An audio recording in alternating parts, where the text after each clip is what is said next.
Rocket, stop it. All right. And we're not. Good Monday morning, you guys. Hey, you guys, it's Author Talk here, and it is currently rainy. I'm supposed to get egg-sized hail this afternoon, so I've been bracing myself for that, and I've had to move Joshua's motorcycle so I could get my car in the garage. It was a whole process, but you're here with Amy, Fern, Russell, and our lovely guest today is Nicole. So, hey, everybody, how was your weekend? You guys, I had a crazy weekend. One, I'm battling a sinus infection, so I had to get a Z-Pack. Okay, it's like my fourth one, so I've just declared that the city's trying to kill me. I've just declared that 100%. But no, my puppy has learned to sit, and we're getting better at walking, but he doesn't like Joshua, which you guys know I am a firm believer that is okay. It's okay in my eyes. So now, what'd you name this dog? Sunshine? What is the name of this stupid dog? Sunshine is my name for you, okay? You're Sunrise. That's my name for Sunrise. you. Yeah, you're Sunrise, and my puppy is Bruno. He's Bruno. in the background at the moment. Yes. Okay, so another thing, and this happened during the week, not the weekend, but I'll wrap it up with this. I found out that my dog, I took him to another vet because, you know, I'm wacko like that, and I just go to. You are a little wacko. I know. And I found out that this dog is mixed with a Great Pyrenees, and I'm not looking at like 75 to 100. I'm looking at 100 to 150 weight for this dog, and so it's just been a fun experience with this whole impulsive decision of getting a puppy. So it's been a lot of fun. But Russell, you're at the cigar lounge this morning, and it's your favorite one. So tell us, what did you do this weekend? Well, we drove 12 hours from Atlanta to Houston in one day. Oh my God! Because we had to come to Houston for a friend's funeral, and then I've been spending the whole weekend with my kids. Nicole, I have genetically identical granddaughters that were born only 6 months ago. Wow. And they're a little overwhelming. Yeah. The picture that Melinda posted of you with both of them in your arms is just gorgeous, Russell. Isn't it? I do love those babies. And so, there's all sorts of business things since I'm in this town I need to take care of. So I had to do about 10 of those this morning. Nothing interesting. The most important thing that's happening to me is today I'm meeting with Fern's editor of my first book for the reissue of it. So I'm finding out how much I hate this new woman. Oh. I have a thing for Nicole. I have a thing. Editors piss me off. Okay, so Nicole, fun fact about Russell, he's not a team player, and so when he gets constructive, feedback on his books, he doesn't talk to them for 2 weeks to a month. Fern is a big advocate. Hey, Robert. Fern can totally attest to this because it has happened. So Russell I pity that person. Remember, Russell, we used to say poor David when Sandy was on. I pity your editor. I really do. I'm so sorry. I'm nice to them. I just don't talk to them for a while. That's not being nice, Russell. That's not being nice. That's making them feel bad, like they've hurt your poor little feelings. We all have feelings, Russell. Well, when they're right, it even makes me madder. Right? I know. It's not that they're wrong that makes me mad. I know. How do you feel about editors, Nicole? Good morning. I lucked out. I have a great editor. I like her a lot. And she's good with the constructive criticism. I had a fun experience where I'm writing this scene where the girl's pregnant, and I've never been pregnant. It's just not happened for us. And so I know enough to be dangerous, literally. And so she puts this note in there that's kind of like, just based on your timeline, this is physically impossible. And I was like, oh, okay. Yep. I got to go back and do a little bit more research because it's not something I would know by experience, but because she has kids, she did. So I've been very lucky in that sense that I have a great editor, but I have friends that have not so pleasant experiences. But I will admit sometimes when you get that criticism, it's like, I'm fine. That's Russell. That's Russell right there. That is not Russell. honestly, I think Now that's. I know Russell for like 5 seconds, and I don't think that that's Russell. No, it's not Russell. Yeah, I think, I think that that's every author in the whole world. I mean, because there's so much of us in all of our work. It's such a personal thing, writing, It's even if it's fictional. I mean, it's still us. And when we get told, oh, this is not working and you need to fix this part, or, this is confusing or whatever, we're just like, why are you an idiot? Why can't you see what I'm trying to do? But the reality is, when we step away and really look at the feedback, and we realize that, yes, it's true. We just, we need to acknowledge it and fix it. But it isn't comfortable. It's not a comfortable thing to go through, but it makes us stronger authors. And I think that's the best authors are those who really want to improve their craft. And if you want to really improve your craft, you have got to listen to editors, and you got to be willing to put your ego aside and roll up your sleeves and get in there and work it. I've always like it's the difference between being seen and being heard. Mhm. Like, if you just want to publish for the sake of like, hey, my book's on the shelf, like that's my name, woohoo, look at my book, baby, that's being like seen.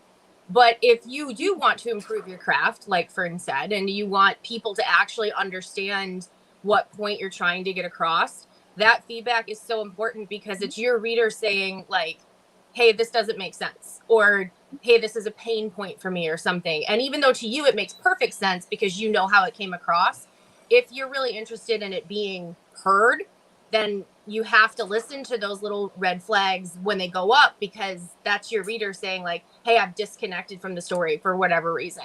Mhm. And so it's just the difference between like what you're after and what your goal is. But I do think that like the good editors, even though I know they're doing it, I appreciate a good sandwich. Like, hey, this is what you're doing great. Here's what I loved about the story. Mhm. This little section here where, she's pregnant, this isn't making any sense. Because it's physically impossible for the human body to be pregnant in this amount of time. Or whatever the case is. So, and then, here's some more things I think you were doing great. So even though I know that it's like a sandwich, I still appreciate the sandwich. So. Yes, and you know what? I think it's critical as an editor. It's critical to be able to say these are the parts that are working well, because you don't want your author to go in and take those out, or or work them. Like this part right here works fine. Leave it. It's beautiful. You've hit just the right note. This is great. Don't mess with that part. Here's the parts that need to work. I think as an editor, I think we do it also to help ease the constructive criticism, but we also do it purposefully to make sure that, the author knows these sections are great. Keep them, because, as an author, you can get happy and go in there and start changing stuff that's good that you don't really want to mess with. So, yeah, but it does help ease.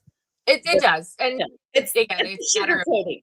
The sugar Yeah. coating of the pill. You Yeah. want your author to get discouraged, but at the same time, if your author wants to be successful, then we have to learn to take that horrible constructive criticism sometimes. Yeah. And grow. Not bitter about it. But I would not be good. Like, I would not be good at that. I would be like Russell, except Russell, takes it, sits on it, makes the changes, gets even more upset when they're right. I'm hard-headed and stubborn, and I know this. This is why also I've never written a book, because I would just be like, why didn't you like my stuff? And I'd get all confrontational. It would just be bad, and it wouldn't work very well for me. So I know all this about myself that I'm just like, no, I don't want to put anybody through that. So no. But Fern, you're looking nice and tan. What did you do this weekend? So I went off to the rodeo again. I had never ever been to the rodeo, and then like last week, one of the gentlemen that I'm dating took me to the rodeo for the first time, and I had such a blast. And then we were gonna go do something different, but he decided to take us again because it was the finals. It was the last day, so we were going to see the best of the best compete for the final championship thing and stuff. So and he got his seats like right over where the bulls come out, the bull Ooh. riders come out. So we got to see that really like up close and personal. And it's just, wow. I would not ride a bull ever because I just don't see the point of getting on an angry bull. But it is like really impressive. I mean, and honestly, the guy who won because he was able to stay on. Like the 4 finalists, all the first 3 all got knocked off. And so then the announcers were explaining like if the final rider stays on and scores, there's the winner. And if he doesn't, we bring out 4 more bulls and everybody goes again. And so we were all kind of rooting for the bull at that moment to just get to see it all again. It was terrible. But he held on. So then he won. So it was, but it's really fun. I mean, and this Saturday was one of my new favorite part of the rodeo. I mean, I haven't seen enough of it to really say definitively, but dogs herding sheep. Okay. Yes. Okay. So interesting. Yes. It's amazing. It's like an instinct that they have. It's unbelievable. Like obviously they're trained a little bit, but like it's amazing. It's amazing. And it's adorable. It's adorable how they are so excited. They look excited. Their little tongue is hanging out. Like, I'm so happy. And then then like some sheep will just start meandering in the wrong direction. Then he goes and gets them. And then occasionally a sheep will turn and like stare down the dog. And I'm like, ooh, Have you ever seen those like there's like a video of a lady who pretends to like pass out or die. It's like on TikTok or something. And she like pretends to pass out and she has like 3 cattle herding dogs. And they literally like, they notice that she's out and then the cows are coming to see what's going on.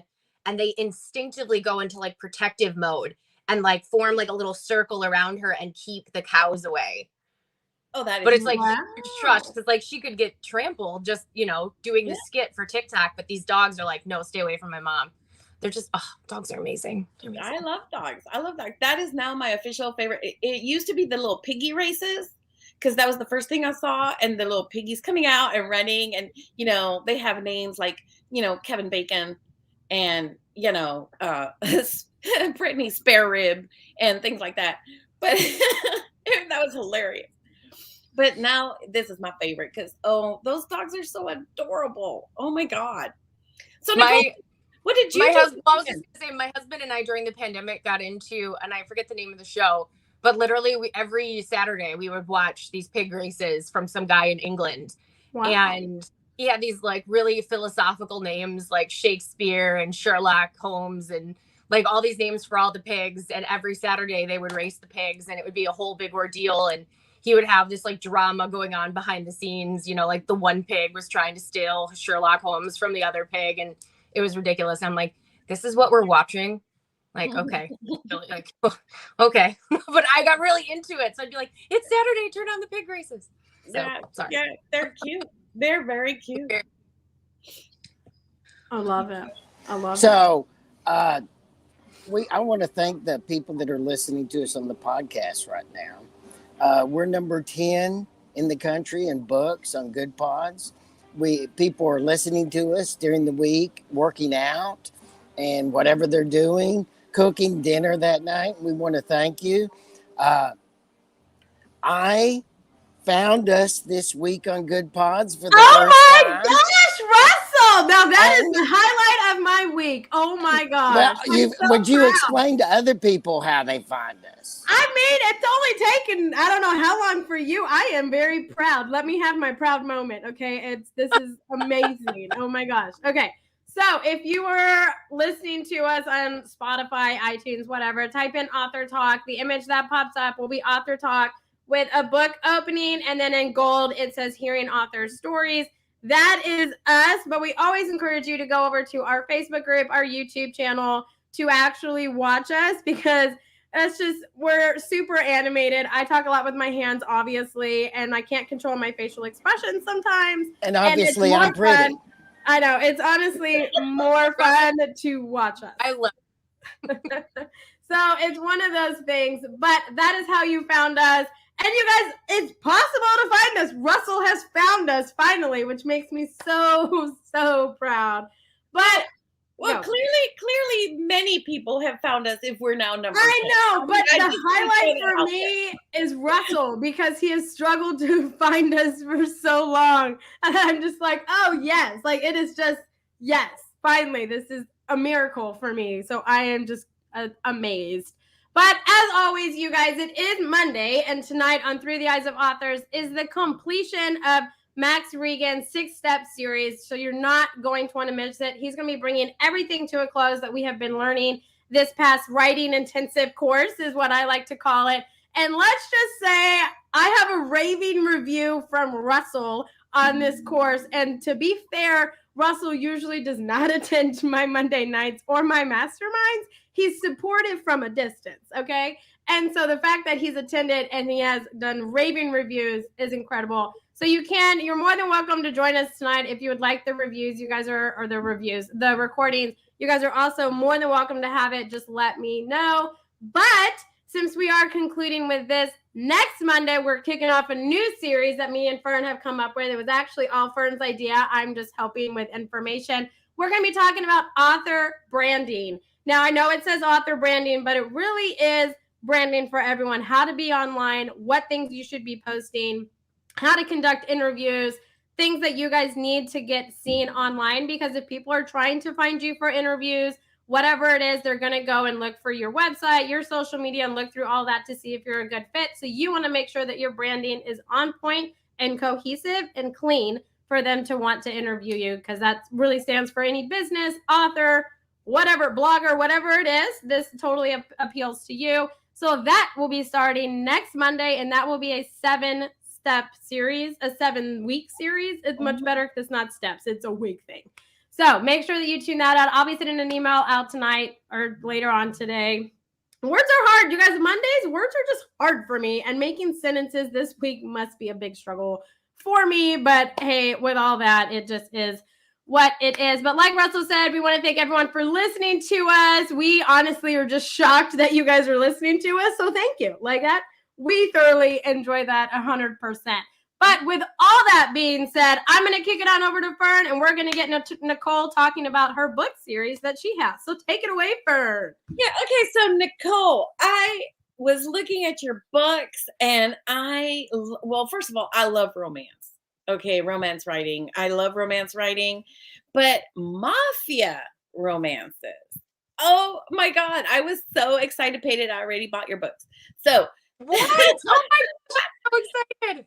I love romance. I love romance. So talk to me about, how did you decide to write, about Mafia romances? Like, about, what does that subgenre entail? And how did you decide to go for that element of it? So I did it a little bit uniquely because I was always obsessed with like these underground organizations of like, these crime organizations like all over the world. Because a lot of people, when they think mafia, they just think Sicilian mafia, but there's actually a really big Greek mafia, really big like UK and Ireland based and Scottish mafias, as well as obviously the cartels and the triads and things like that. And so all over the world, there's these different organizations. And from the outside, obviously, we're like, ooh, they're bad guys. They're breaking the law.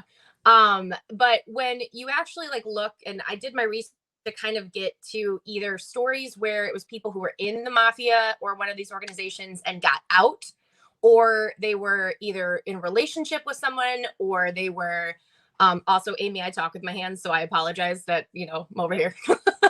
It's way more interesting if you do talk with your okay? hands. Like, we will never say don't do that. Like, it's full on welcome here.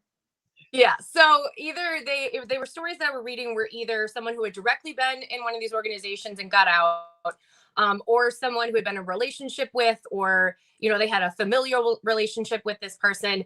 And the stories that they told were much different than obviously the stories of like firsthand accounts with those crime organizations, because someone who comes in contact with a crime organization may not likely have the best experience. However, someone who's in it or someone who's related to someone who's in it, it was this reoccurring subtle subtext of, you know, there's a deep sense of honor, loyalty, and family, and that their loyalty isn't to the government, it's to the family, it's to their organization. To them, like, their organization is like the law. And you know, that's kind of how they do their hierarchy. And when I found that, I'm like, you know, there's a deep sense of romance to that, you know, they may not follow all the laws and they may not live these like super clean lives, but they also would do anything for their brother or their sister or somebody in that organization with them. So, I mean, and I'm just a documentary nerd, so I just loved all of this stuff. And like the deep levels and again, like the hierarchies that they had established were super interesting to me. But when it came to like writing Mafia romance has a stipulate like a it's kind of got a reputation for being really, really dark. And for also presenting these themes of like non-consent. Or, you know, typically what I found, like, and I didn't go through, and I actually admittedly have not read any very standard Mafia romance, because I knew the story that I wanted to tell. And I knew that if I read somebody else's story and the way that they had it set up, it would change how I wrote mine. So I knew enough to be dangerous. I'd read some plot synopsises, but I wouldn't actually like sit down and read a whole book. And what I found was that there was just, again, like the reoccurring theme of she saw something she shouldn't have seen. So, you know, the guy has to take her and then they end up falling in love. Or they're two warring mafia families and they're marrying together for power, but they hate each other and then they fall in love. Or, you know, just standard, she was kidnapped and she has Stockholm syndrome and she falls in love with him. And so it was like a reoccurring hamster wheel of like the same three ideas. And I, you know, obviously I'd seen 365 Days, which was really big on Netflix. I'm a big Peaky Blinders fan. And again, like I just kind of looked at it and I'm like, you know, what if we told the story of, you know, he's not a good guy and she is, and they just kind of collide? What would that look like? You know, realistically, how would that meshing of the worlds happen? And what would it take for her to actually be a good fit for someone like him? Because she couldn't be just a complete wallflower who falls in love with this dangerous mafia don. She'd have to be feisty on her own. And I love me a feisty heroine. So I wanted to write a story where it was consensual and like, yeah, he's a jerk. He's a jerk to literally everybody that isn't his people, his family, his daughter, or her.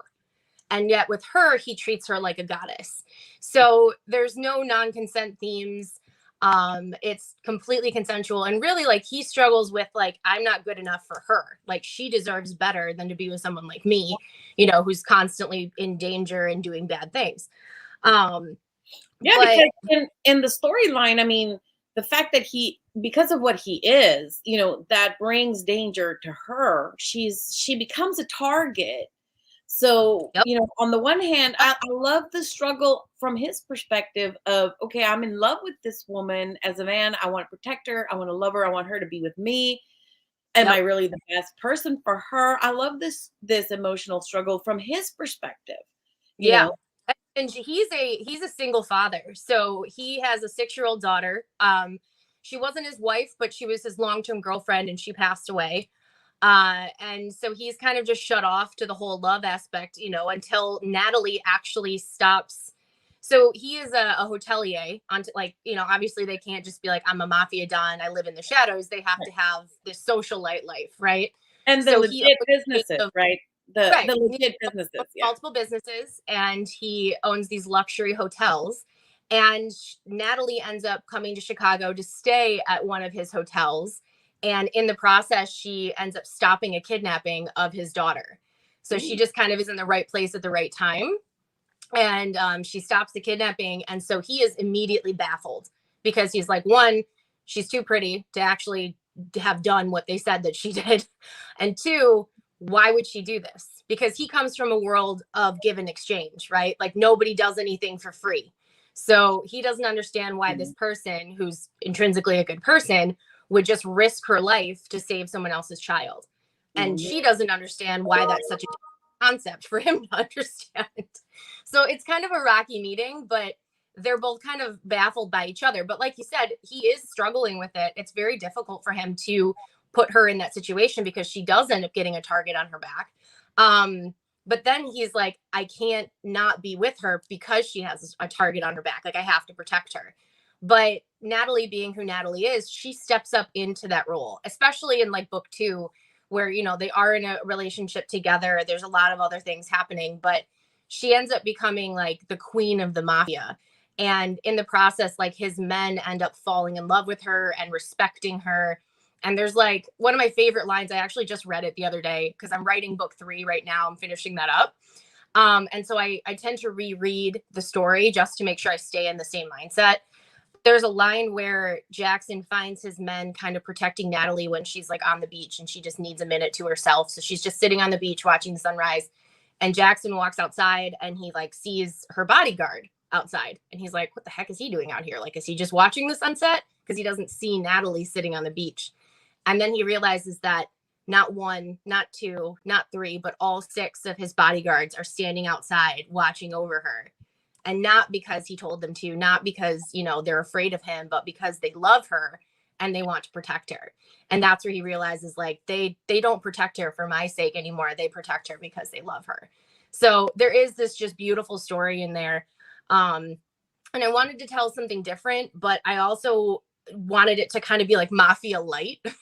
So I've had a few of my readers just say, like, you know, Mafia romance can be really dark, but this is a great starter series because it's not as dark as Mafia romance can tend to be. But And you know what I love about your series is that you are breaking it up into 3 books, and I think we're beginning to see that trend. Oh, into 4. Ooh, okay. Yeah, that's Because, actually, it's just something that we just decided because book 3 was about to be the size of like the Biden family Bible that we saw on the inauguration day, where it was like this big, and I'm like, I can't do that. Yeah. It can't be that big. That's a tough decision. That's a tough decision with your editor to like break things up. But I love it because I've noticed, you know, that there is this new trend, because it used to be with romance. You know, it was a very strict kind of rule that, you know, every book had to sort of be a standalone, and series usually were someone else, right? So the book 1 was these 2 characters, and then book 2 was actually some side characters we saw in book 1, and now it's their story, and so forth and so on. You didn't usually see the main 2 characters having multiple books that build up that tension and that romance until really Outlander kind of began that move, that shift. So Yes. I really love how you're doing this.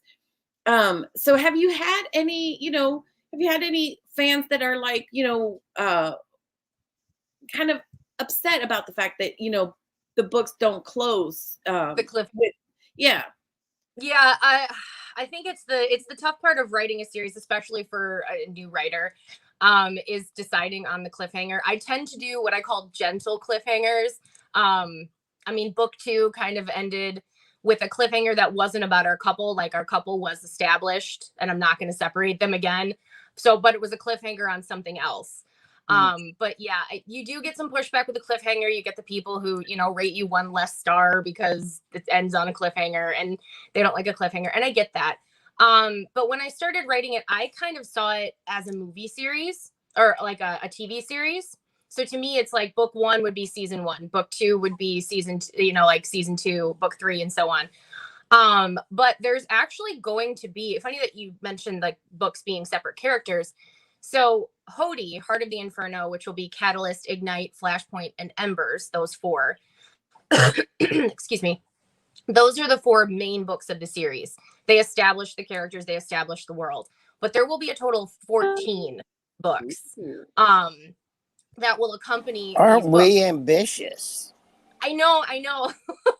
But those 10 other books will be much smaller. Like Catalyst and Ignite, like they're thick girls. But the other 10 books will be smaller because those will be side characters that we've met in Hody. It'll be from their perspectives. Because I only give Jackson and Natalie's perspective throughout the Hody series. So I have like, it alternates every other chapter so the reader knows like, okay, Natalie's talking now, Jackson's talking next. Natalie's talking now, Jackson's talking next. and it kind of just moves the story along. So we've met all these lovable side characters, you know, like her bodyguard and things like that, that I wrote these. I have 122 pages of character backstory that I wrote before I even wrote a single word of Hody. And like, we want to hear their stories. And I've had more people be like, can I have a Charlie novella, please? Can I have a Charlie novella? So that's where it ended up being. Like, we have these little side stories that'll be happening, but the entire plot for all 4 books, as well as all 14 of the entire series, that's already been established. It's already been written out. It's just a matter of finding the time to write it all. So we'll get there. So like what I'm hearing is that you are more of a design writer, a plotter. Like, you like to kind of have already established what is going to happen and where your story is going before you actually delve into like writing on the page. Yes. Do you do like do you do it all just on, you know, this a document or on paper, or do you like do like chart paper? Do you put it on like a vertical space of timelines? You know, what is your process like? I'm so glad you asked me about this, because I love talking about this and I never get to talk about it. So I have ADD, and I'm a you know, just total go 1,000 miles per hour person. So what I have is I have a plot skeleton. And so that is like the major events that happen in every chapter of every book. So there's like one for the whole series, and then there's one for Catalyst, and there's one for Ignite, and one for Flashpoint. And what that is I basically write out every chapter. It's like 45 chapters, and I'll have the main event that happens in that chapter, the one thing that has to happen to move the story along. As well as because like I'm a breadcrumb person. Like, I love Tolkien, and I loved J.K. Rowling, and I love all the little like secret things that you find throughout the books that help your reader feel like, oh my God, I missed this the first time, but I found it the second time. I love leaving the little trails throughout the books. So I'll have those in there as well, but I will let the story kind of take itself. So I have had situations where I've had those main chapters written, those main events written, but then like the story kind of shifts, and, you know, other things happen, and I have to add in a chapter or 2 here or there to kind of just make it work. But it allows me, as someone who is kind of an ADD writer, to jump around. So I don't have to write 1, 2, 3, 4 in consecutive order. I can be like thinking of a scene particularly and be like, you know what, I want to write chapter 18 today because it's in my head. And then I know that like that chapter's written, but I'll just have to like buffer it a little bit at the start and the end to make sure that it fits well with the other chapters as well. But I am a plotter. I love that. I try to give my characters a little bit of leeway to be themselves, but like, no, I'm a control freak too. You like to rein them in. Sometimes you have to rein those people in. I had a little bit of that issue with Amiel in the revision process. Is like he started trying to say some things in a scene I was revising that would change the whole rest of the thing, and I was like, no, you know, come back. You have to rein those people in, you know. So that is awesome. So you've got your novellas kind of planned out, and I love this situation where you're talking about like being a non-linear writer, because so many writers think that they have to start at the beginning and they have to go through to the end. And they don't. It's really difficult to not get discouraged in that process too, especially if you hit a hard chapter or you're at a point like that's a lot of time like why people feel like they suffer from writer's block. And I started out like when I say I was new, I was completely new. I didn't know that I needed a proofreader. I didn't know that I needed an editor. I thought I could just write a book and it would be perfect. And, you know, like first draft, great, send it to the printer. Awesome. This is, you know, like, why would it need revisions? Right. But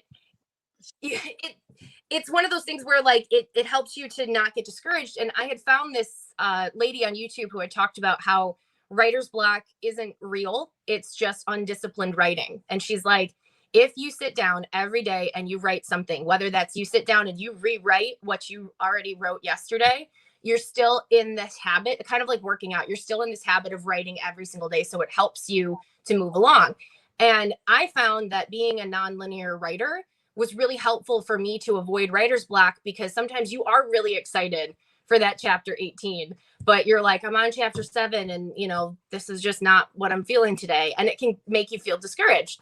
So it helps. to kind of just be able to jump around and write and have that flexibility with yourself too. Yeah. And I love it because what you're really talking about is being a working writer, and when you're a working Right. writer, you are writing every day, and you are making it a job. And a lot of people feel like, oh, it's a hobby. It's sort of artistic. It's magical. It just happens magically. No, it really requires a lot of discipline. It requires a lot of focus. And I love that you're talking about this area of, how do you help yourself keep momentum going when you hit a wall? Yep. So that's critical. I like the flexibility to jump around really helps. But also I have to talk about the community that I have and the author friends that I've made. Without my author friends, I don't think I would be where I'm at today, because and you guys can talk about it, like knowing that you have someone out there that you can be like, oh, I'm stuck on this chapter, this character's bothering me, is not behaving, or it's not going the way I want. And you can just whine, or as they say in England, like have a little moan, and you can get it off your chest. It's so reassuring.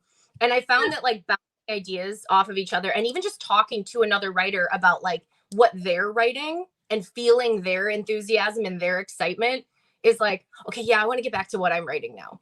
So here's a question, because I love the writing community. I think it's absolutely essential that writers be in community. And writing has traditionally been looked at as like an isolated thing that happens, but it actually happens in community and with support. The team, it's actually a team sport, Russell. But anyway. You're right and you're wrong. It is. The community is very important. I agree with that completely. I just don't like the word team. I know. I agree with Russell on that. I do. My editor knows, like I want tidbits, and if the story really has gone off the rails, like please tell me. But as far as like don't try to change my style. Like the way I write is my intrinsic style, and I want to keep that. Yeah, this isn't a vote, Nicole. This is Nicole, right? Yes. That's what separates a really good editor from one that is not, because a really good editor is not going to come at you and go, oh, this can't happen. Yep. Now change the whole story. No. And I have a horrible story of someone I know who wrote a whole book. I mean, she wrote, I think it was like 300 pages that she wrote in this book, was so excited about it, submitted it to an editor, got the book back, and she was like, it didn't feel like my story anymore. And so she literally just tabled it, and she's like, I'll be honest, I haven't looked at it in 7 years. Yeah. And to me, it was like heartbreaking. It is. Because I was like, that's like a little bit too much. Like if we're talking about like grammatical style and we need to fix that, that's one thing. But if the author has like their own twist on it and they want to tell their story the way they want to tell their story, like to kind of snuff that out is really heartbreaking. So, well, and like for my book, what I had one editor that said, well, the princess can't run away because princesses don't run away. Well, and then, a whole suggestion of how to change that. And it's like, no, but that's what she does. Okay. That is what she did. This is her arc. And so I had to really stop and think about, okay, why is this editor saying that? And what I realized is if you dig deeper, the issue was that I had not sold the reason why she had made that choice. Yeah. So which is great on you for having that ability to look inside and be like, okay, what is it that I'm not communicating? Because again, like that's what's important to you, right? Is moving the story forward and making it successful. I mean, in my second book, and I don't want to give too much away because she starts off the book pregnant, but she doesn't end the book pregnant, and there's like a really hard scene that happens where she gets injured, and obviously there's no baby. And that scene for me, I really debated putting that in there. Because miscarriage is obviously like a hard topic for a lot of people. Mm-hmm. And as someone like I've suffered 4, and I looked at it and I thought, like, is this an opportunity for us to talk about this issue, but also to show like the whole process? So in the book, like I have her obviously losing the baby, going through that, but I have her and Jackson actually grieving that process too. So we see the whole process. We see them come together as a couple and how this makes them stronger. But I did have someone that was like, this is really hard. I don't know if you're going to want to put this in there. And I had to really think about it, because I was like, you know what? It happens to 1 in 4 women. Mm-hmm. So it is something that's very, very common. And I think a lot of women will relate to this. And because we're not using it for drama fodder, like we're just not saying, oh, she had a miscarriage. Ooh, isn't it dramatic? We're actually showing her grief, her anguish, the pain and everything that goes through it, and how it brought them together as a couple, and how it actually fuels the story. Mm-hmm. Because neither one of them are really the same after it happens in the book. They grieve in different ways, but Jackson becomes even more scary. No,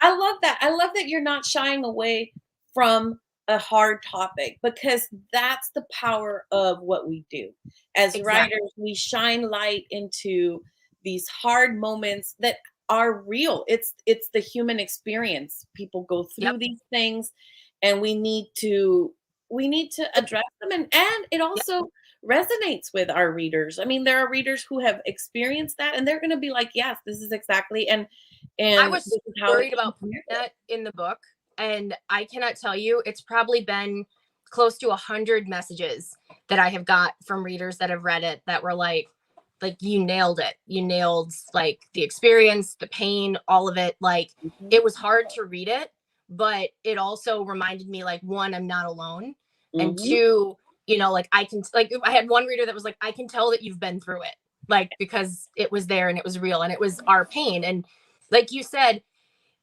it's the beauty of what we do. Like, we may write fiction, but we're talking about nonfiction topics and nonfiction things that happen, in reality.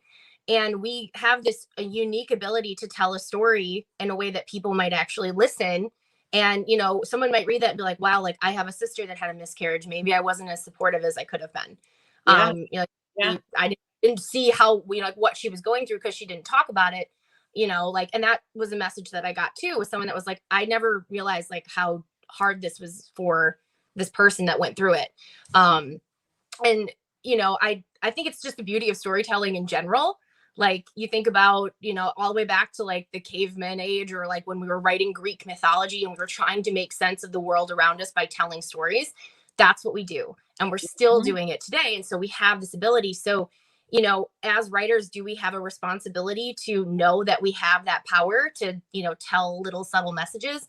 Absolutely. But is it fun to have that power and be able to tell those subtle little messages? Absolutely. Yeah, so. Absolutely. And I know we're coming on time, so I mean, I have more questions, but I know. I love this. I'm looking at the little timer. I know. If it's not Russell, it's my time Nazi. Fern does notice time while I'm over here just enjoying the conversation. I forget. I truly forget that we have a time limit on the thing. But I have more questions, so Nicole, you're just gonna have to come back on. Okay? Nicole, you need to come back. You bring so much energy. I love What's that? I said you bring so much energy. You're great. You make a great show. I would absolutely love to come back. You guys are so much fun. Good. And you have book 3 coming, so that's a perfect excuse to bring you back on, because like I still have like a whole bunch of things to talk to you about. But now we gotta shoot it over to Amy to do our kind of wrap up. I know. I have to be the bad guy, okay? I get to be the fun guy in the beginning and set the whole tone for the conversation. But then at the end, it's like Amy's got to end it. That's okay. I can be the good and bad guy in a 45-minute period. I'm okay with that, for sure. But I know that this is a sad end to the conversation, because we don't want it to end. And Nicole, we really don't need a reason to bring you back on. We'll just be like, hey, we have an open spot. Come back. Fun conversations are always welcome on Author Talk. Yes. So we'll do closing comments. Russell, we haven't heard a whole lot from you, man. What's your closing comment, statement, complaint? When we're having a good show and a great guest with a lot of energy, and Fern's ginned up with a lot of good questions, I just try to get out of the way because it's a great show. Nicole, please tell the people listening to us on the podcast how they find your book. Absolutely. So you can find me, my books on Amazon and Kindle. If you are a Kindle Unlimited member, it is free. So I did add it to the Kindle library for free. And you can find me on Facebook, Instagram, TikTok, and Twitter, even though I'm not very good at Twitter. I'm learning Twitter. I should, as an older millennial, know how to use Twitter, but I don't. But I just also like to express that these books are written for, everyone to enjoy. So they're a marriage of thriller and romance. So if you are like a James Patterson, Stephen King fan, there's probably something in there for you to enjoy. And if you are a romance lover, then there's definitely some romance in there for you too. I love it. And yes, Nicole, Twitter is a whole new mountain because they only last like 6 seconds, your tweet. So you got to put like 10 out there a day. Okay. It's a whole thing. Yes, it is a whole thing. And we can relate very much to that. So Fern, what about you? What about me? I'm just looking forward to getting them in the mail coming up soon so that I can start reading them. I love romance. So this is so up my alley. And I love, like The Godfather. I really love that. I love the whole mafia, and I love the system of honor that they have. Yes, their crime, but there is an internal system of honor and loyalty, which really I really enjoy. It's probably why Predator is one of my favorite characters, because they have, a system of honor and integrity in how they kill people. So I mean, it's just kind of there's a whole world behind that. Yeah. And I think, like, especially when you read like Tolkien or stuff like that, like, and you see those little hints that like there's all this lore and all this mythology and stuff like that. And that was something that I wanted to write. So there's a lot of lore and mythology in these book series as well too. So if you like that, it's totally up your alley. I love that. Probably this summer, realistically. So yay. Wow, I love that. I did watch on Netflix the 365 days or something. It's like something like that. I did watch it, and to be fair, I didn't know what I was getting into when I watched it, and then I just was like, oh my, like, yeah, I totally got into that movie, and I hope the second one comes out, because that is just, I thought it was supposed to come out on Valentine's Day this year, but they may have pushed it back because of the pandemic or something. But I heard it's supposed to be Valentine's Day this year. So I don't even know what you're talking about. Russell, it's okay. It's okay. Okay. Mafia romance. Yeah, it totally is like that. It makes 50 Shades of Grey seem like nothing. Okay. And I didn't think I was going to be into it, but it was great. And I honestly didn't know what I was getting into. But anyway, okay. The thing I didn't love was the non-consent piece. And that that kind of bothered me a little bit, but I don't know why I saw past that for some reason. But you guys, like always, we hope that you guys have a fantastic rest of your Monday and a great week. We cannot wait to come back and talk to you guys next week. Nicole, thank you so much for taking time out of your day to come and talk to us. It has been an amazing conversation. We cannot wait to have you back. So until next time, everybody.